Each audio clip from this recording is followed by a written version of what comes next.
46. At May 1 ngayon, ito yung ikalawang extension ng ECQ. At Labor Day. At Labor Day din ngayon. Yun nga, this is no longer the Luzon-wide ECQ. Dahil ito na po yung selective ECQ. Dahil ang katulad ng Laguna or in this instance San Pablo City ay kasama sa fewer places, fewer areas na nasa ECQ pa rin. Siyempre, including yung Metro Manila kung saan nandun yung pinakamaraming kaso. As well as some areas sa Northern Luzon, sa Cebu at Davao, ganyan. At again, binabati ko lahat ng mga nasa areas na nasa GCQ at kahit papano pansamantala makakapagpiyansa na kayo. Siyempre mga trabaho mostly makakabalik na. At ayun, ang good news din, kasama sa ECQ yung exemption ng paglabas ng bahay ng mga taong 21 and below, but not to the point siguro mga bata, no? Siguro mga at least baka 18 or 17, tapos mga senior citizen 60 pataas, given na may mga condition na na kailangang ilatag. Siguro kasama doon yung quarantine pass pati travel pass. Ayun. So kung masasamantala yung mga pagkakataong yon, lalo sa mga friends namin sa GW na atat na makalabas, baka ito na yung pagkakataon ninyo, di ba? So, yun na muna. Tapos na kami din sa mga alaga naming pusa na pagpapakain. At kasan yung mga brown barako. At saka si white car. Brown barako. Basta pag bumalik tayo sa normal, bibigyan ko na kayo ng pangalan. So, sipat na muna kami. Hopefully, bago matapos ang araw na to, may magandang balita na kaming matatanggap. Lampas alas 10 na ng gabi at buong araw kami naghintay pero hindi nagparamdam ang mga dapat magbigay ng ayuda. Pero ayon sa alingas-ngas ng mga kapitbahay namin sa barangay na to, baka daw bukas aasa na naman ba kami? Ayun, parang nilulook forward na ng ibang mga kaibigan namin dito na hopefully nga, ito na yung huling pagkakataon na mai-extend na yung ECQ. Then after that, ay isa sa ilalim na sa sa GCQ. Kasi in all restrictions, medyo mas maluwag na. At makakalabas, makakagala na yung mostly mga tao, pero siguro for medical, physical precautionary measures, okay, open pa rin naman sa akin na magkaroon pa rin ng schedule yung mga barangay sa public market. Siguro para lang sa mga emergency needs, kung kailangan nyo ng mga bagay sa mostly sa hardware at mga accessories. Pag nagbukas ulit sila, somewhat maging productive na ulit ako. Ayun. At yun nga, si Carlo, dahil nga sinabi ko sa inyo, gumagawa siya ng cosplay props. Baka mag-adjust na siya ng mga measures tulad ng delivery na lang imbes na personal na biyahe, ganyan. Hopefully nga, mag-GCQ na tayo sa 16. Yun ang panalangin namin. Tapos kung siguro pag-uusapan namin ng mga amo namin doon sa workplace namin, hihingan ko ng kopya ng mga papeles para para personal na kaming makadulog sa sa labor office ng San Pablo. Kung anong tulong yung maaaring ibigay sa mga no work, no pay na tulad namin. We will end this day, our 46th day sa expanded ECQ. Expanded selective ECQ. Dahil konti na lang kami sa lugar sa Pilipinas. So, tutulog na rin kami. Then, another day na naman. So, good night sa inyo. We'll see you tomorrow.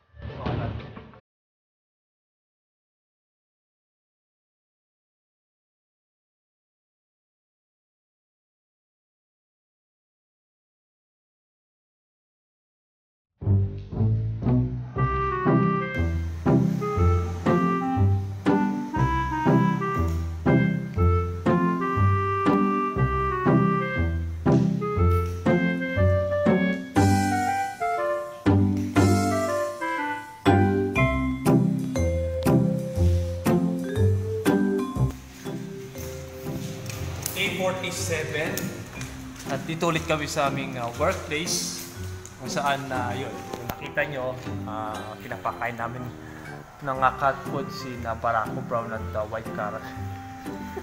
Ano ba namang pangalan niya? Anyway,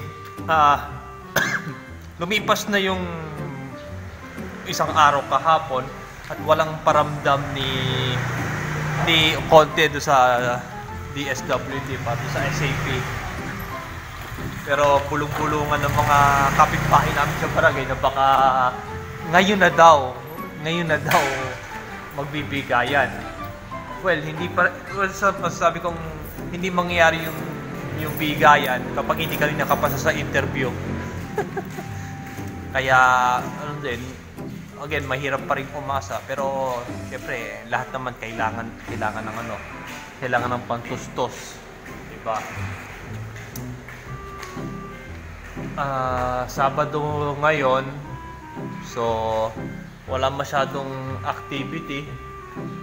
Of course, nasa loob ng bahay naman kami buong araw sa party. Unless makabalik kami dito kung halimbawa pupuntahin kami ng mga amo namin para sa mga ilang chores. Yeah. Yun, again, patay ulit yung wifi. Kaya hindi kami makapag-connect, kaya hindi kami makapag-download ng mga episode ng mga pinapanood namin. Yan, so yun ang muna. Uwi na agad kami ng bahay para makatulog ulit ng konti. Para kahit paano baka lumipas ng mahaba-haba yung araw namin.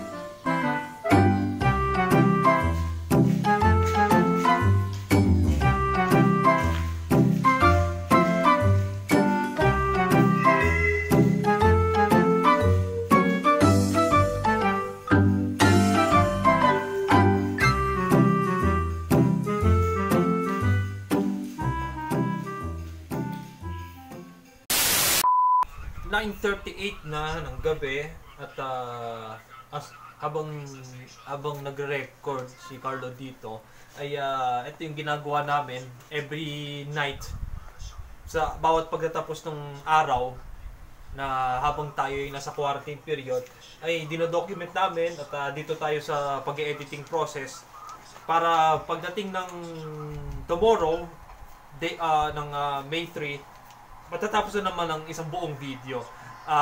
Tulad na nasabi ko na noong unang-unang episode ng video vlog series na to, bawat episode, bawat video ay consists of 3 days. Right now, ayun, naka-receive ako ng tag post mula sa isa sa mga friend namin sa cosplay at Otaku Universe, si Jimmy, na challenge ako sa 7-day photo challenge. At in-accept ko naman yon. At bawat araw ay meron akong i-challenge na iba't ibang mga tao. For today, ang challenge ko ay isang kilala naming cosplayer. Si May Nofable. Shoutout sa iyo. Ayun, as expected, na supposedly dapat nag-expect kami, lumipas na naman ang araw na to na walang nagparamdam na taga LGU or social welfare para doon sa SAP program. Although, nabalitaan namin na sa araw na to ay merong 4 na barangay na nag-payout na. For transparency lang, ang Region 4A ay nakatakdang abutan ng SAP ng 6,500 pesos bawat pamilyang magpapasa sa process na to. So, we will end this day on that note. Hindi ako maasang may mangyayari bukas gawa ng Sunday. Baka piliin ng mga nasa city government na magpahinga. But I doubt na kailangan na gagawin nila yon. Gawa ng time is ticking. May roughly 5 days na lang. 5 days na lang prior for tomorrow. para kailangan tapusin yung first wave ng pagbibigay ng ng trench. Pero pag talagang wala kami matanggap, iyakyat na namin to.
Day 48 at unang weekend ng second extension ng selective ECQ.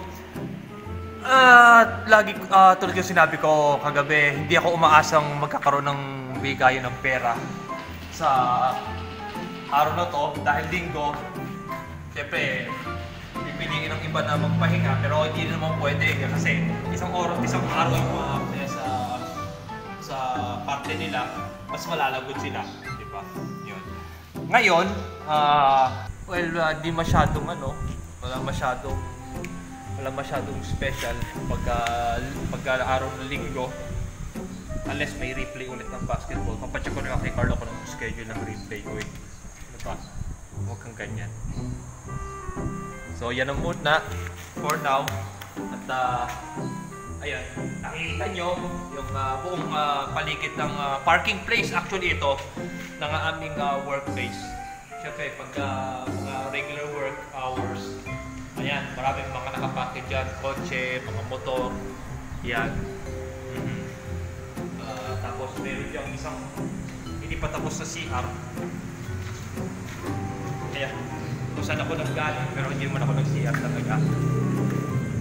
Tapos ito yung ito yung patubigan pag sa mga pag-umus ng paa.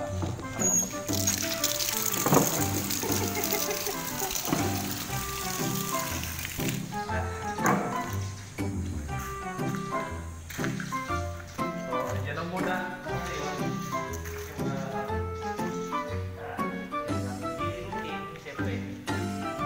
Pwedeng walang ganito. Kailangan ko ng thumbnail para sa aming video. Kala ko magmamaktol ka na naman eh. Ba't kanya ka makating?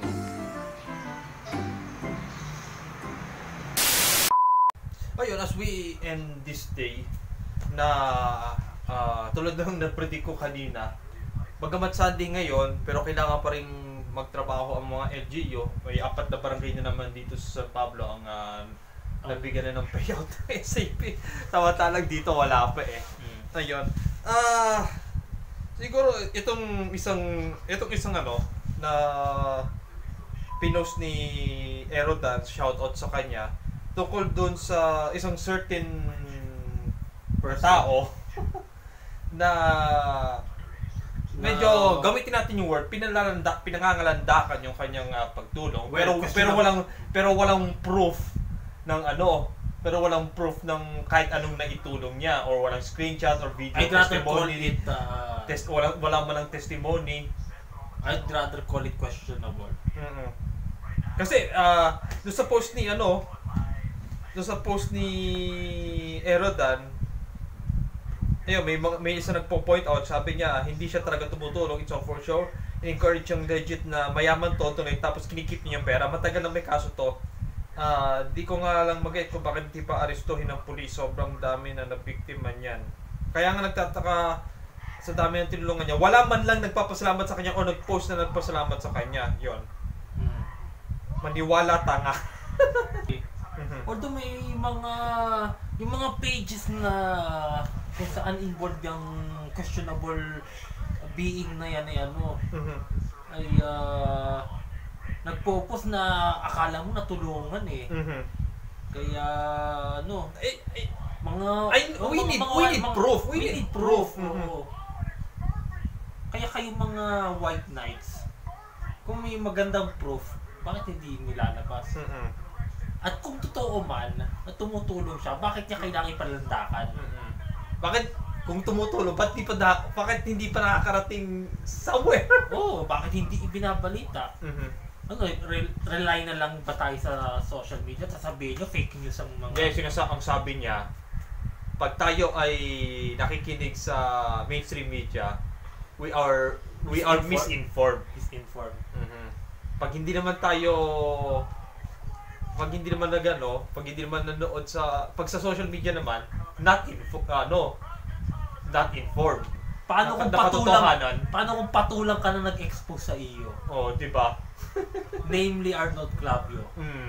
Be careful what you wish for. Baka dumating. You might get it sooner or later. Huwag niyang hintayin na matalupan ka pa ng balat. At syempre, pinapasalamatan naman natin lahat ng mga talagang tumutulong. Kung hindi man, kahit sabihin natin minsan talaga kahit ayaw nilang ma-expose na or magpabanggit ng pangalan. May mga elemento talagang naglalabas na talaga legend ang tumutulong to. Namely, may testimony. May testimony. Kung mapagkakatiwalaan naman yung foundation or mga grupo na pwedeng mag-abot ng ating mga ambag na tulong, pwede naman natin gawin yun eh. Kaso kasi... masamang agenda ng individual being na ito. Kaya aminin man o hindi, tsaka may agenda to. At pag kayo nagpaloko, mga tanga kayo. Pasensyahan na, pero it's good. It's too good to be true. Tapos ngayon pa sa panahon ng pandemic. Wag namang itaon sa panahon na mas gustuhin ko pang sabihan ako na bakit ka nanonood ng wrestling, fake yan. Tanggap ko pa 'yon. Di ba? Mas gandang manood ng wrestling kaysa sa isang questionable being na na wala namang konkreto. Walang bragging rights. So, Carlo, isang araw, siguro sa mga susunod na araw, pag nakahanap ng magandang chef, papalitan talaga yun ni Arnold. Again, huwag mo nang hintayin, mabalatan ka pa. So, we will end this day on that note. Medyo naiinis lang talaga kami sa lalo sa mga white knights na nagtatanggol sa kanya. Mabanggit ko lang. For the first time, although sa mga nakaraang endeavor niya, medyo up and down, pero this time kakapya ko.